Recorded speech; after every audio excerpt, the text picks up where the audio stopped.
Media channel. Today we're going to discuss about super interesting topic that is related to fintech, and I'm Nadira Sadikova, your host, with our valued guest Sandjar Muminov, world best expert in intellectual property, president of Sandjar Group, international business consortium. Welcome. Thank you so much for invitation for such interesting media channel and podcast. I will try to share with you the last knowledges in this industry. So actually, your professional background is super interesting and challenging. You've been living in Dubai for more than 10 years, yes. Right? And you are like, how come like you became the top world best expert in intellectual property? You've closed many interesting deals in the fintech as well. Actually, this is really interesting topic for our audience, but at the same time, UAE is the hub for all of the digital assets, everything related to digital assets, crypto regulation. And as far as I know, you were also one of the players who assisted in generating and writing those regulations, right? So as one of the experts. Let's start from here. Yeah, of course. We know that United Arab Emirates last maybe 2 or 3 years, or now was one of the best and crypto-friendly countries all around the world. So the government of UAE created exciting opportunities to the business participants. Mm-hmm. But what is the problem? That even creation of legal or other framework is not enough. It should be professionals who can implement or who can deliver all the services, who can create something. And if in IT direction, a lot of leaders in IT industry, best developers, best AI, all specialists are right now here. The second part, which is now more challenging, it's legal. You know that till now all the crypto and virtual market participants, they're like little scaring because they're always in the gray area. Yeah. Honestly, if you check on the market, what's going on right now, there are some fears. Because even if the biggest companies who leading with billions capitalization like Binance or Tether or Solana, Cardano, if they are under certain attack from official authorities, what we can talk about small and medium enterprises who work in this industry, which are 100,000 such kind of companies. This is a huge and challenging task, how to provide the safe and security environment for such companies. Mm-hmm. And I'm very happy that our company, Sandjar Group, by the way, we are working all around the world in 35 countries, in Dubai, our headquarters, that we have managed to create such legal framework that provides sustainability to the companies. Yeah. Because in crypto industry, not only important to make the good fundraising or to reach substantial turnovers. Mm-hmm. Most important now, how to secure the founders of such companies, the employees, the business strategy operations. And we now managed to do it. And many of our clients very happy, and we are ready to share our experience, how to be on the safe side in such uncertain period of changing regulation and other things. So, but talking about this crypto assets and crypto related projects, there are so many actually scammers around those, because now if you're gonna ask any person, they will say, oh no crypto, I'm not going to any crypto event, so many fraudsters. And your role actually is like protecting so the potential customers and clients from such frauds, and because your main occupation is related to this intellectual property, right? Yes, intellectual property is part of the legal. Yeah. So we are lawyers, and we always looking to this market as a lawyers. Mm-hmm. And here we can talk about two dimensions where we can provide full legitimacy. Yeah. First, legal framework for the companies and founders, and second, legal protection of the rights of ordinary investor and consumer who just participating. So there are two types of legal issues that we can solve. But the main problem is this crypto market is very wild. You know, it started, it booming, and due to high level of confidentiality, no one knows who exactly is the owner of crypto wallet. This transaction is just hash records in the blockchain. It's not bank or where you can know all the details of the payments. This creates huge opportunity for business development, but at the same time, there is a risk. And scammers, yes, they're very active. And what we can advise to the companies who want to invest and to check the project, just go and try to understand which intellectual property rights existing to the crypto project. Because usually, even Bitcoin, who is the owner of Bitcoin? No one knows. Yeah. What is the company with the biggest crypto coin? Absolutely confidential, full secret. How we can trust to them? Yeah. The only reason is how we can advise to them to connect with the economy, just to check. There are some companies who provide such security check of the companies. Also, you can go in Google by the patent, by trademark, copyright, what this project have. Crypto, part of virtual and digital market. Digital means intangible. Yeah. For intangible, only one type of legal confirmation existing, intellectual property certificates. And if you want to invest, you can ask any founder or hi guys, you have very beautiful crypto project, very exciting idea, functionality, utility, token, coin, but can you now, before invest my money, can you show me any certificate for the brand, for the business code, for the source code, what you have? Yeah. This is one maybe main life hack for the potential investors. Because if owner of the crypto project don't have any even right to the brand, to the source code, what we are talking about? The cost to provide initial legal protection for any crypto project about 20,000-30,000 US dollars. Yeah. If you didn't spend this money, want to raise 100 million, 200, this is a sign for you that this is something unethical. Yeah. Because I think it's natural if they will own what belongs to him and what he promoting. Yeah. But he's not owner and trying just to collect money, this is a signal to the investor how to check. Yeah. This is my main advice. Try to understand. In this way, you can be some kind of secured from the scamming schemes if you check the legal part from intellectual property certificates. Yeah. And these certificates available. If they share with you trademark or copyright, there are certain number, you can go to international register and check. This can do everyone. Yeah. This easy, simple step how to secure from the scamming. Can also people fraud those certificates? So because we're now talking about cryptocurrency world, as you really don't care about certificates, they can even send money to any to unknown project by saying, okay, I will just make huge money. They will never check anything. Maybe right now it's coming. People are more cautious right now. So how do you think? Because we're not talking about crypto and all of this legal ownership, certificates, etc. It's like a bit really strange for all of this crypto hustlers. Like how the market gonna be consolidated? Your prognosis actually for this year. Let's understand how today this crypto market is regulated. Yeah.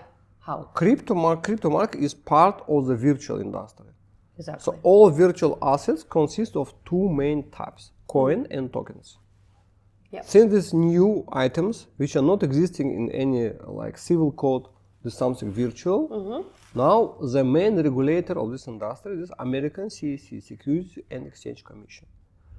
Yes. And this commission, they have very clear statement. For us, all virtual assets are gray. By default, they are gray area until they will prove that this asset is registered security or utility token.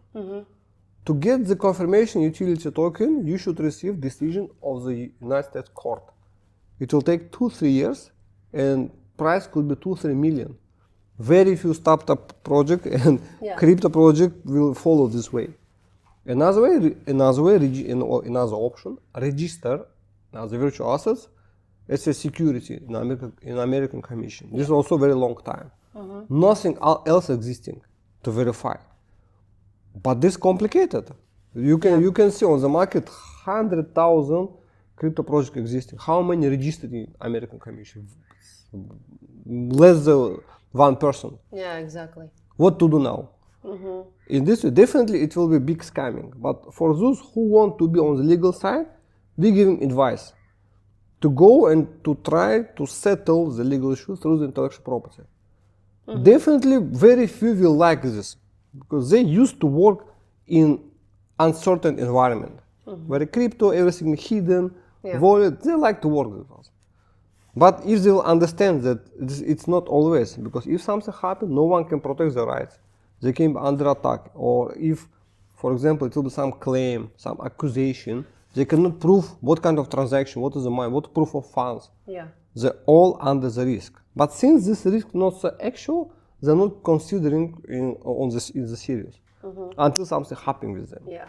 That's the reason we're trying to explain to them, try to use the proper legal way, existing. Till now they don't know even there are some alternative, part of the legislation, American Securities Exchange Commission. Now, maybe after this, our podcast, they will know, okay, now we have another option to legalize through IP. Very fast, just within 20 days, you can get legal framework for virtual assets. Interesting, and we're ready to share this knowledge. Okay, but so it's really interesting point. So the first step, the clients usually address you, come to you, and you're gonna give the service, and also you also help them with investments, right? You attract. Yes, of course. Yeah. Since we are lawyers, we have big trust from the local investors, especially in GCC region. And when we provide the legal protection, we see the project real. Yeah. There are team, all credentials are verified, all the key top management. The project, because if project will be not innovative, he will not receive IP certificate. Yeah. Registration possible only if it's unique. If it's not unique, during the search of uniqueness, we will detect, okay, this plagiarism. Because this technology existing or this innovation already existing. Not possible to get IP you're certificate. gonna make like huge research globally, right? Of course. For example, I have my crypto-related project. I want to attract, let's say, 10 million, but I don't know the uniqueness of my project. Yes. Yeah. You can apply to us. Yeah. And we will conduct the search within 5 days. We'll give you a report, search report. For example, if your project is very similar to any other business concept or solution, which was registered in Europe or United States, we will show you. I know if you will go further with this project, you can receive the claim for patent copyright holder because it's already registered. We can secure you from future accusation.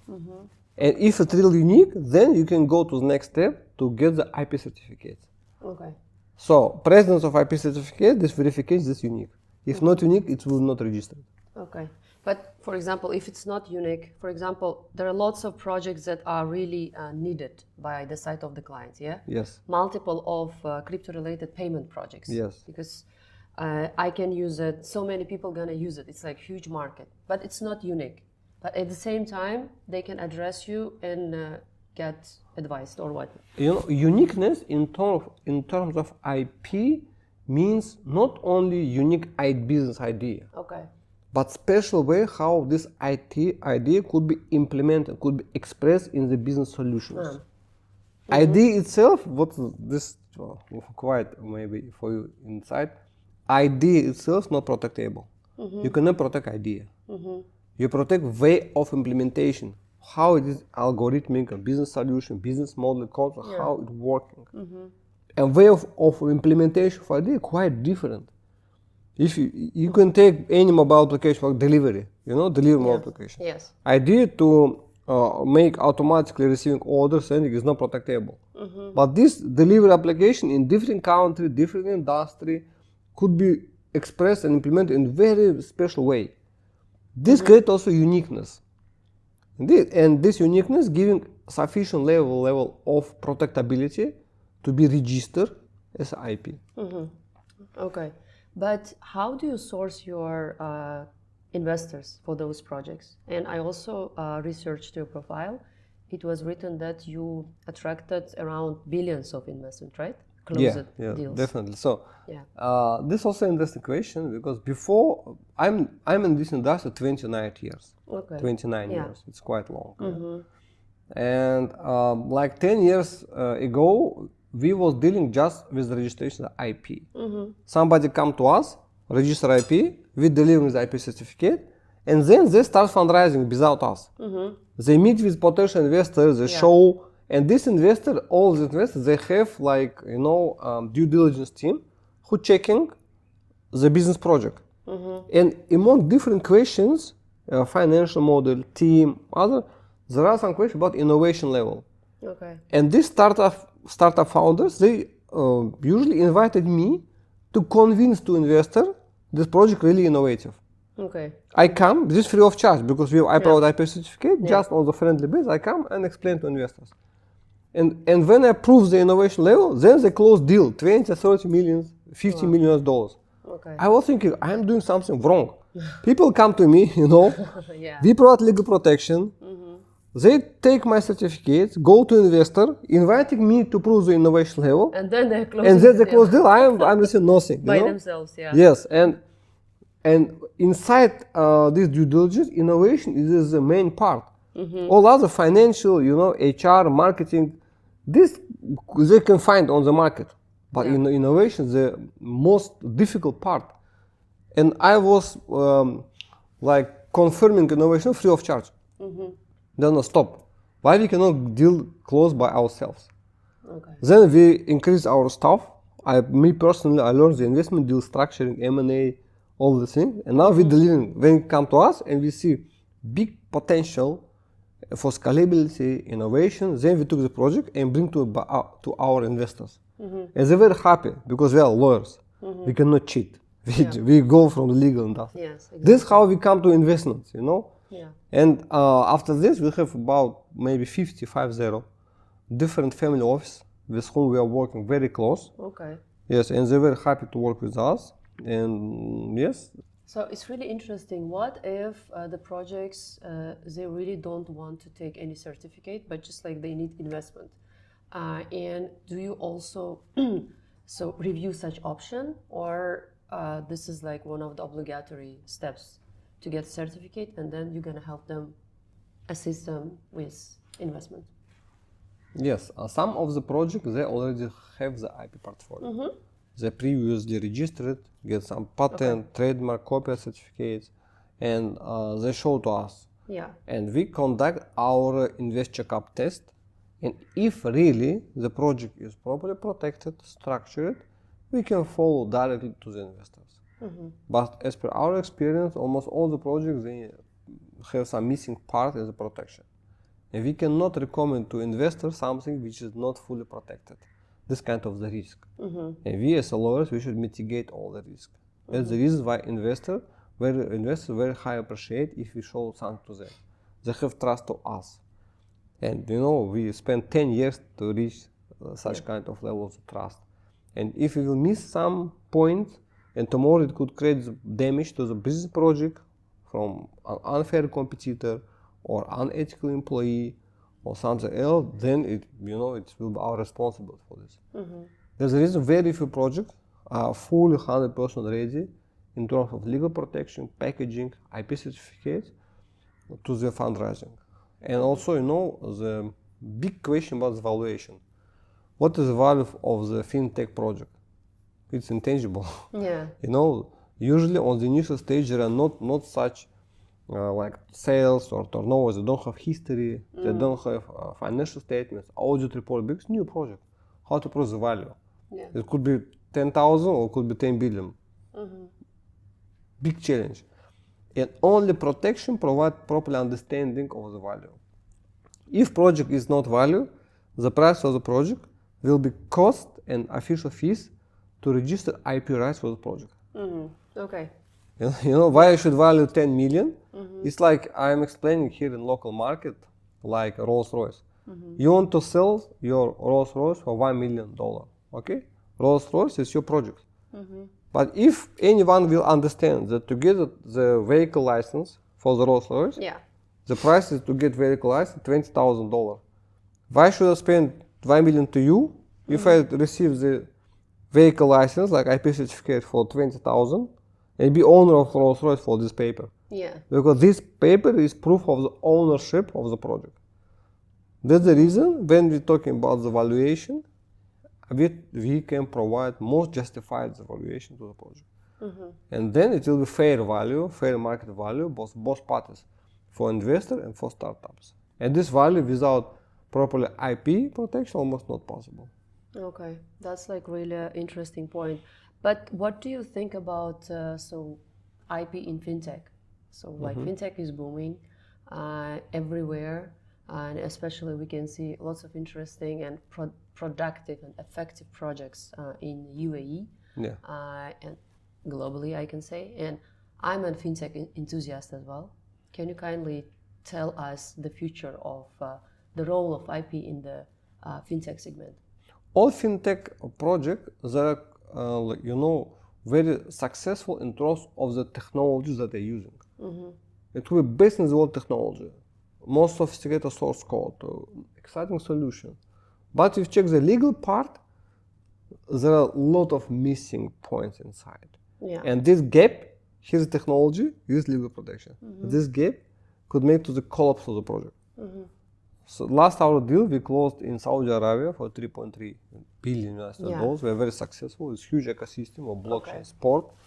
So this was one of the first fintech and virtual tech deal, IP based. IP based deals investment is something new for GCC market.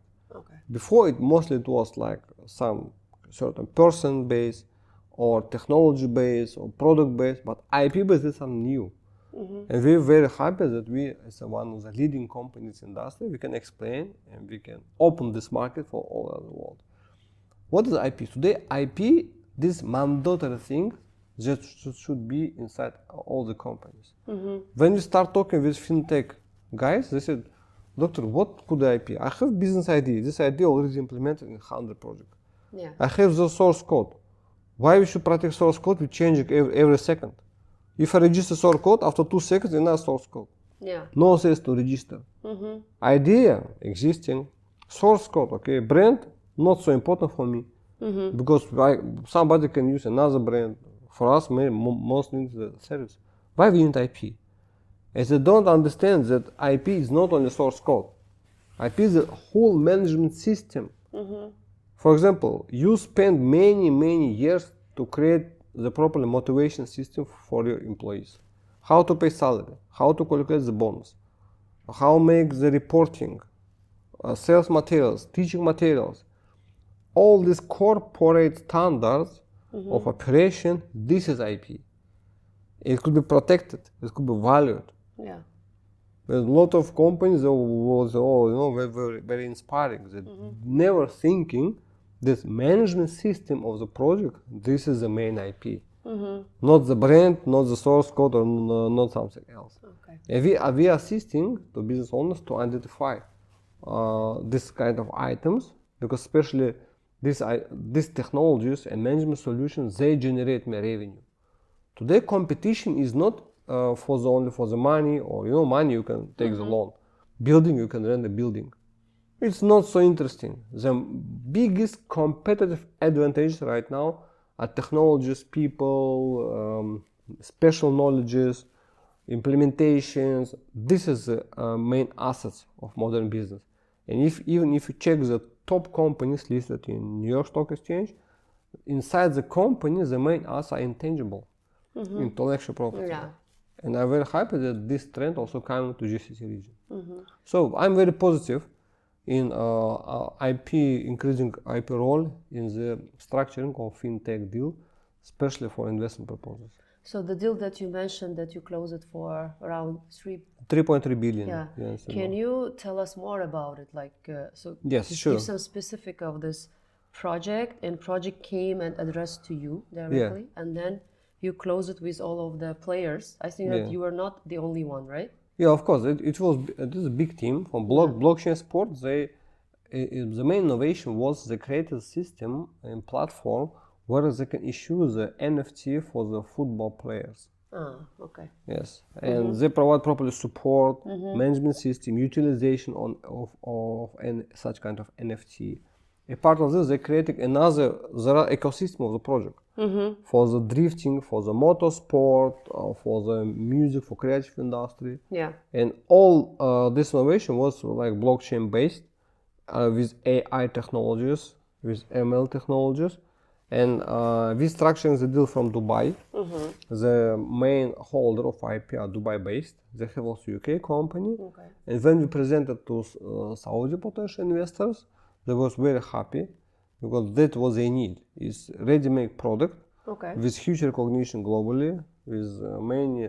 And one of the connection with the real economy was in Brazil because they already purchased some football fields in Brazil, and they're teaching them and using this metric to understand how increase the performance of the players. They're very high sophisticated and complicated algorithms, but they're very successful. And we're very happy that we assist them to go to Saudi market. Okay, that's like really impressive because actually everyone is coming to UAE. So everyone thinks that UAE is just like Dubai. However, there are like other regions as well. Yeah. So apart from Dubai, and everyone is seeking for investment. So in UAE, can you also shed a light on this? Like, is it a kind of a bubble, or is it really so? So you can find investment for your projects here based in Dubai. Definitely. Thanks to high flexibility of the regulations, here in UAE, government create all opportunities to entrepreneurs. You can do whatever you want. And there are no such strict regulations. Here is not existing, for example, total coverage by the control that every company should be checked every year. Not existing until the case. There is huge freedom. You can do whatever you want. And such freedom give great impact to the booming of the economy. But in the same time, there are a lot of unethical people who come in here, who using this freedom in proper way. So that's the reason to answer on your question. If you are ready, how to work here properly, how to check the company, you can be successful. But you should keep in mind that there are also a lot of scammers coming here, all around the world. This crypto-friendly status creates big pressure on the UAE government to clean the market from the scammers. But they're coming. Consolidation. Yes, really they're coming. How we can help? We can just give some instruction like how to check, how to be on the safe side, how to protect yourself, how to conduct the risk assessment for the project with whom you are communicating and where you want to invest. But as of now, we see there are, investment opportunities existing.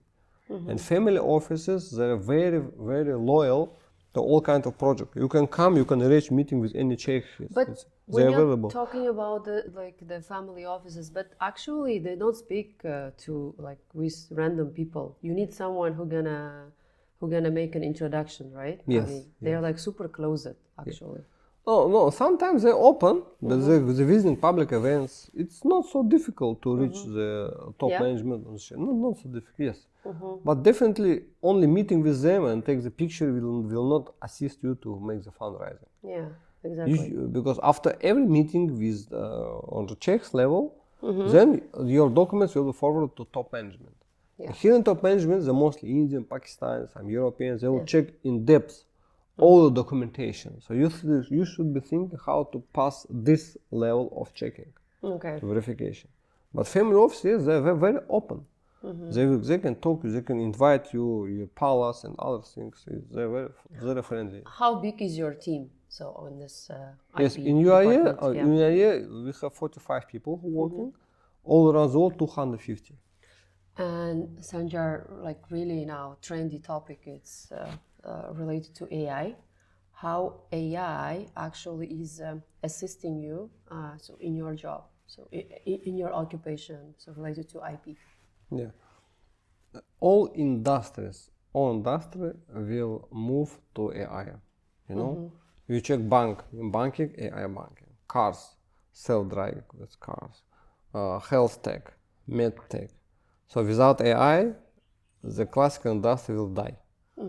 by the way, especially in our area where we're working with investments in intellectual property, we're also using AI very active, because AI assisting us to conduct proper research, to analyze the project for uniqueness, to check with what kind of idea could be sustainable and successful in long period of time. How they can be protected from unfair competition. We conduct a very in-depth analytic using AI. And for investment part, we are checking the financial revenues using the AI, predictions model, different scenario of development of the project. So we are utilizing AI very, very active, and we know that this is the future. And you think that you're gonna cut off your manpower, so in the company, because now everyone is coming to this. So actually they are cutting off 30-40% of their employees and actively implementing AI because it's a cost-efficient strategy.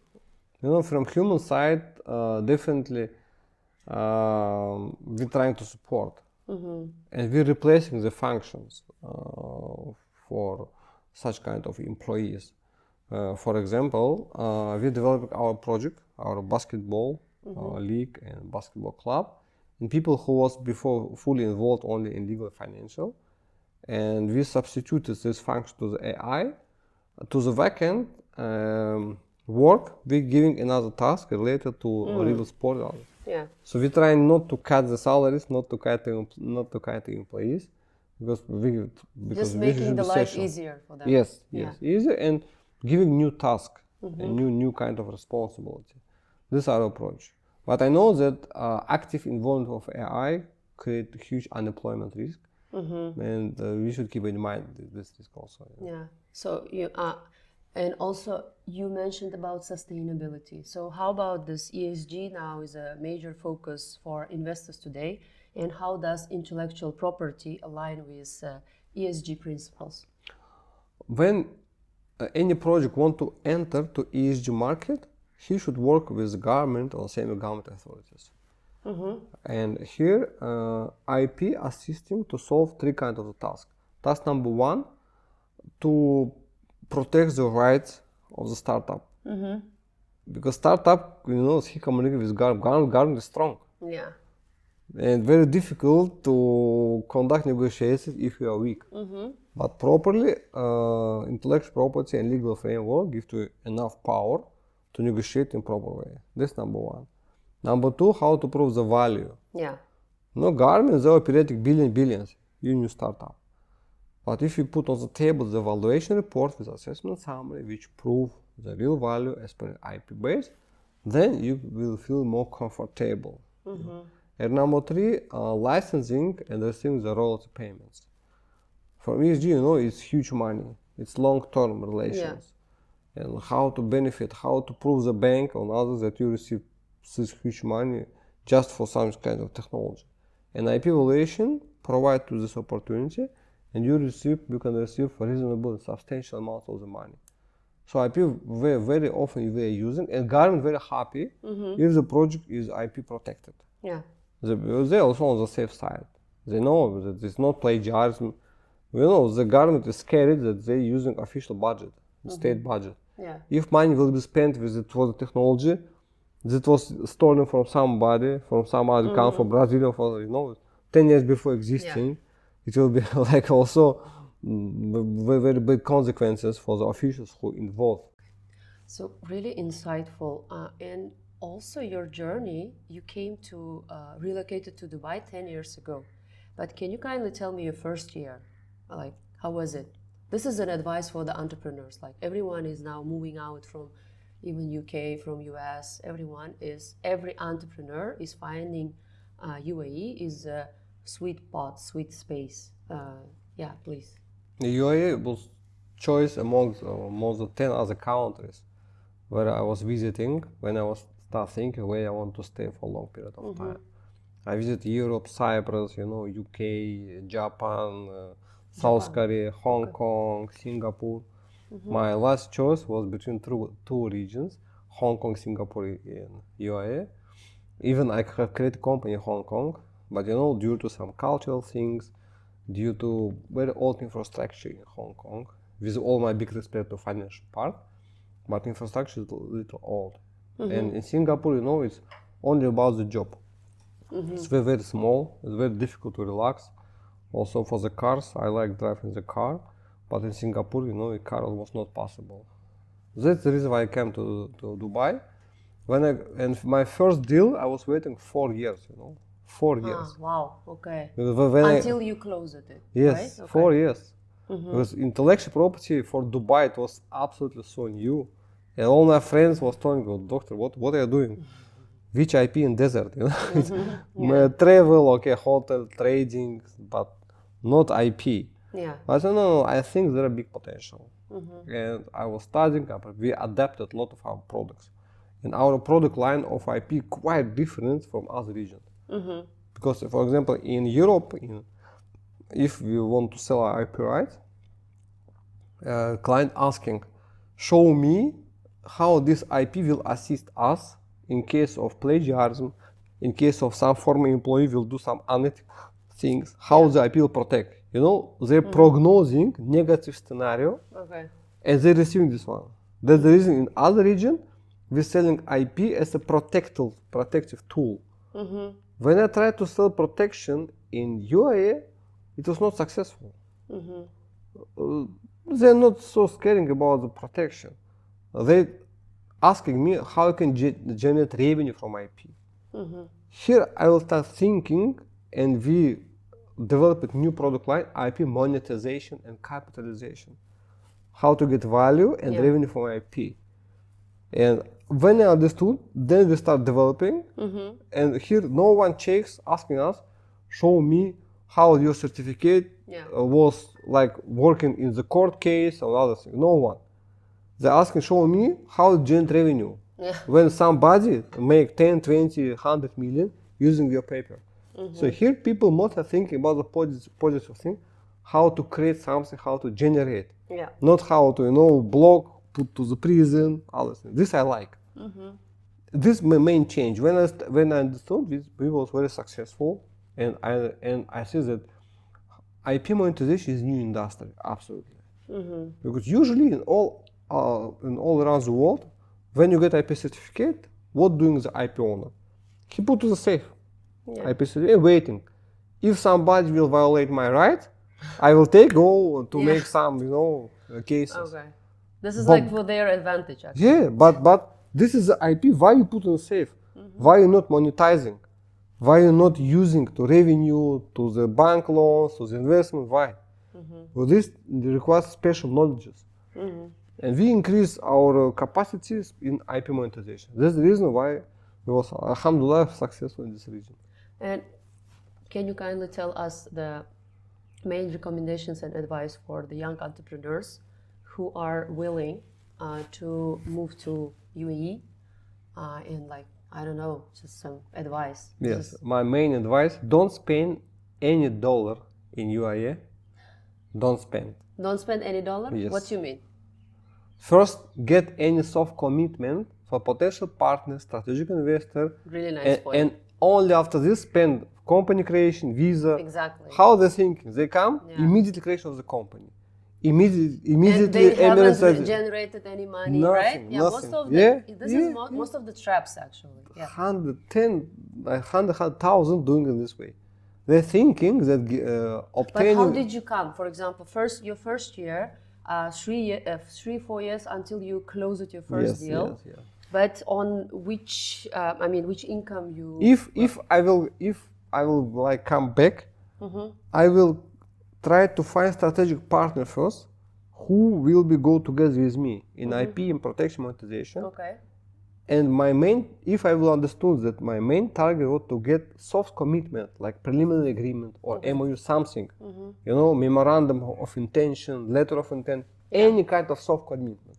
Once you will receive, then you should think about company creation with other things. But people coming, they're opening the company, opening bank account, visa, and they're waiting for the client, for the part for investors. But it's. So you are saying that, like, those potential entrepreneurs who are, like, based in different locations, first they have to find their clients or partners being there, they close the deal, they can and then come after here that they can come. lot of countries have visa free. Up to 60 days, visa free you can come. 2 months you can stay here. After this you can make tourist visa for 2 months. Yeah. Then you can extend. Half year you can stay here without any residence. I'm not against the residence. I'm talking about the efficient money spending. First make the deal with potential investor, potential partners or something else, get soft commitment, then go to create the company and spend. This advice number 1, most important from my side. And second, maybe also will be very useful. We can hear many times that Dubai is very expensive. Yes. It's true. You know, there are not so big taxes, but there are other costs, charges, you know, when you register is Ijari, labor, deposits, insurance. Yes, very expensive, but the government also knows the problem and they give you a solution. What kind of solution is that? That you have right to capitalize your cost. You can legally have right to return your cost, capitalize the value of the company. How? You spend for the company $20,000. Okay. If you don't know cost capitalization tool, you will show this cost as expenses. You will withdraw for balance, correct? Yeah. But since 2016, here was implemented international financial standards. Money that you have spent, you can record in your balance sheet as an investment to the company. And you keep this money in the balance, but as intangible assets. You spend 20,000 for the company, US dollars. Now in balance sheet, you have intangible assets for 20,000. And these assets, you can sell, you can use these assets to receive bank loans, as a mortgage to receive bank loans. You can put to another company. These assets, up to 80% of the expenses, you have right to capitalize, return back to increase the value. Okay. And this operation, free of charge. People just don't know. Yeah, most of, even like Yes, you spend it, but you have right to return on balance sheet as intangible assets. This is very interesting thing. Okay, yeah, it's like really useful. I mean, I think that most of the people who come, they are actually under the trap of this flashy Dubai, you know, expensive cars, fancy restaurants, everyone with Rolexes, etc. And they think that, wow. And this flashiness actually killing the whole, I mean, real life case. Okay, and your third advice, you said you got 3 advice. First, don't spend money. Second one, so capitalization of your cost. And number 3, you should be very flexible. I have a lot of examples when beautiful projects come to this market, show to investors, but investor has other vision how to implement. One of the cases, one guy bring to us the technology how to make unique hot dogs. You know, hot dog vending machine, very interesting. The taste of hot dog so beautiful because automatically regulated. Okay. You know, temperature, cooking, same quality, exciting. And when we presented to the family office this project, the sheikh said, you know, representative of the sheikh, he said, what is the nature of the business? A founder answering, we want to order this vending machines from China, put the different counters as a vending, and from the selling items inside, we will get some revenue. Yeah. And then this, you know, local asking, why should invest money in China? And this, you know, hot dog it's like very small business.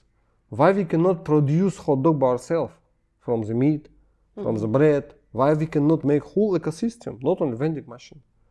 Yeah. And this founder, no. I think we are dealing many years. We want to follow up with our strategy. And he rejected to the vision proposal of the local family office how to extend, how to properly. And we have lost the deal. Because they think, we are very smart, we long time dealing with such kind of equipment.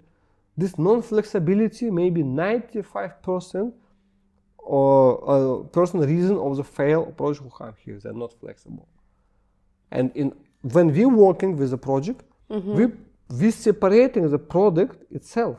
Okay, there are a company in different country location. We don't care about the company. Try to think about the product. How the product in technological way could be packaging, presented. And maybe Sheikh will give to another company where you can park this product. Yeah. Don't think about the company. Don't think about banking. try to explain how unique, what is the potential of the product itself. And there are 60 type of the deal for the investments. We can make merchant acquisition, we can go to IPO, we can make private equity, we can make through the crypto tokens, we can make SLA, CLA, convert loan agreement. There are so many investment tools. But as per our experience, if the project was legally supported by United States, UK, or European law firm, they prepare only one structure. Yeah. We go to IPO. That's it. We don't care about equity sales. We don't care about tokenization. We go to IPO. Very limited, very strict. And when investor offering, okay, let's do something else. Why we should go to IPO and lose control over the company? If I have another option, no, we already prepared to IPO. And this unflexibility of the project gives to us opportunity. Our company not so big like BlackRock or some others. We are small, only 45 people here, but we are very flexible. And we can adapt the product as per needs of investors in very different dimensions and sell it. This is successful. Okay. So be flexible, listen what local telling to you, try to adapt, to customize for the local market. I think this is one of the most challenges and problems of the founders and entrepreneurs. They think that their project like super great and they're very smart. Yeah. This ego very high. I'm dealing with this project 10 years. How these chicks who know this project only 10 minutes can give to me advice how to do? It's whole my life. The ego very high. They're blind with the ego. They cannot see opportunity with giving to them for market. And also one funny thing, for locals, Czechs, to understand how it could be used and how it could be implemented properly, they need only 10-20 minutes. But the founders, they're thinking the Czechs should spend with them 6 or 7 hours, 1, 2, 3 meetings. And very often we receive the question after 10 minutes, why 20 minutes, that's it? We come here, we staying in the hotel, airplanes, 1 week staying for this 20 minutes bullshit meeting? They're annoying. How? We should go in depth, we should talk, we should present ROE, EBITDA, we should go meet. No, 10-20 minutes because I think this is enough, I think. Yes, but mentally they are not ready. Because they think if we have spent more than 1 week, why is the key decision meeting only 20 minutes? But what is the main problem of the locals? They should see where this product will be implemented. Which industry leader, which company could be behind this company. They try to think, okay, this project, Czech don't need your product. You should go on the market and to find problem. Here thinking, okay, where I can put this one in collaboration. So thanks for your valuable recommendations for the young entrepreneurs who are willing to come to UAE and relocate and start their business. And my last question, I also got an information that you have really big passion for sports. Can you just tell me more about so your passion? Yes, once I was recognized world best in intellectual property. This was final stage of my career. I put another target to be now one of the best in professional basketball. In 48, I started my professional basketball career. It was my long dream from my childhood of the basketball, and we created 2 years ago the first private professional basketball club in UAE. And alhamdulillah, we reached some success. We are champions of UAE. We now have many titles, and we also created the groups for the kids. This 100% social project we support. I'm very happy that this young generation, they going to the sport like offline generation, and the smiles of this, boys and girls. This main award for me more important than something else, or the cars, or watch. So I'm supporting all the things. And now you are the main investor. Yes, of course. And now we're also planning to launch our first professional basketball league, where it will like championship, because basketball assisting not only to improve the health, it gives new kinds of dopamine, a part of the gadget and other things. It's very, very exciting. We create opportunity for the adults from different countries to come here in UAE to play with us, and they make professional career with us. Dubai drivers, with basketball teams, and we also create a group for beginners. You know, when involved in the playing, it's like community network. We have together some social events, we going outside the city. This is my passion. I think basketball one of the best game for me because it creates so high level of creativity and flexibility of the mind. But this is a real reward? Yeah. This one of the reward when we reach, we won the elite league in UAE among the 80 teams. It was quite challenging. And how many now team members there at this basketball? In adult group, we have 25. In kids, about 40. Okay. And we have a big community among the basketball, you know, the parents, they're coming, supporting, the fans. So we're very in this concept. Kids, they're so excited, you know. For kids, it's a special business project, business process. You should prepare the uniform, you know, they should wash, they should dry. They should talk with parents who will drive. They're fully living with basketball. And in basketball courts, they are receiving true friends in real world, not by gadgets, not by online. And when we take 2 weeks summer break, you know, the parents on the second day, they was like crazy, oh, please do something in summer because our kids are sitting, they want to go to the too much energy. They don't like these gadgets, they want to be in active sport. And we're very happy to. And now we also want to connect the basketball with NFT world. And our Digital Basketball Association, inshallah, it will be the world-class project who connect to the sport with virtual assets. We also work in this direction.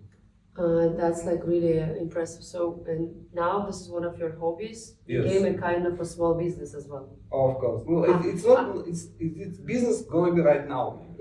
Before it was only social project, but we see the big impact, how many people involved in this. Now, inshallah, we'll make the project for such kind of. And today, up to 30% of my time I spend with basketball. It's huge. Okay. So like you go every day? Yeah, every day. Sometimes I have person with me. I have 2 times per day the practice session. No, I'm not. With a trainer? Yeah, I have a personal coach, very qualified. He's from Russia. And we trying to create one of the best team. And you know, I'm not so hyped. My position is PG, point guard, and I should make it a playmaker. Okay. It's new, you know, your mind is boring when you go on the court. But how come that you came to this, like you chose basketball? Why not like football or any other you know, sports? Basketball has some special characteristics which not exist in other type of sports. Okay, what kind of? For example, only in basketball, 99.9% of the court you should be in the fourth position. Okay. You should go, you should pass first defender, you should keep the ball, you should make the attack, you know, you should push, rebound. But when you have done everything to make a score, when you should pass full the court, when you make the score, in the last second you should immediately switch your mind to the soft. And this movement should be very gentle. It's like transition. Gentle, yes. So soft, you know. And this, but if you little strong, you will not make the score. And you losing sense of the defense passing, you know. This 0.01%, you should be very soft. This flexibility only basketball exists. No other kind of sport don't exist such. And also some other things. Basketball teaching you to make the effort. But in football, if you soccer, you maybe never in the life have chance to make a score. Never. But in basketball, everyone have attempt. They're trying. And this normal acceptance of the attempts in the game, you can also use in your life. You attempt as a business, you attempt when you talk with some girls, you know, you attempt. Basketball teaching you not to be scared to make attempt. Okay, that's so cool. Yes, and also, I like this number three, basketball developing 3D vision. Because you have to know the like. When you make pass, you should not analyze the height like football or golf, you know, or distance. You should also understand the movement of other players. Only basketball gives this 3D vision, which came to also like new kind of mental thinking. So I can talk basketball, you know, hours. Okay, our time is limited, but also one interesting question that I really would like to ask, and I forgot. What is your best and favorite fintech product globally or in UAE? Can you kindly tell me, please? I like this blockchain sport. It's our But client. this is fintech, you said. Yeah, it's fintech, absolutely, Yeah. because they issue the tokens, they're selling, they're monetizing. If you earn the NFT and you're a football player will be successful, you can earn more on the transfer period of time. So this I like blockchain sport ecosystem. This is why I like. But other than that, so other fintech products. In globally, I very appreciate what doing like Revolut and other things because they're changing. They make very comfortable financial conditions for the clients. Okay. So now I'm gonna ask you like super quick questions, and you have to be quick and reactive and choose one answer. Okay. Yeah. Stocks or startups? Definitely startup. Basketball or football? Basketball. Yes. Digital or physical assets? Digital. And inside digital, maybe virtual. Okay. Blockchain or AI? AI. MENA or global markets? Global. Crypto or traditional banking? Crypto. Innovation or regulation? Innovation. Patents or Copyright. Copyright. Yes, definitely copyright. Okay. Because patent is dying industry. dying industry? Yes, it's new. Risk or reward? Risk. Okay. Maldives or Hong Kong? Maldives. Okay, so it was actually really insightful to have a talk with you.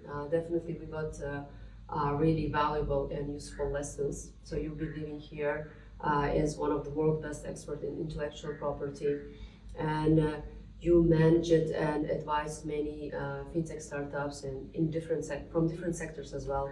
And so here with us, our valued guest, Sandjar Muminov, President of Sandjar Group International Business Consortium. Thanks for being with us. Thanks so for your much for time. that exciting question. Thank you.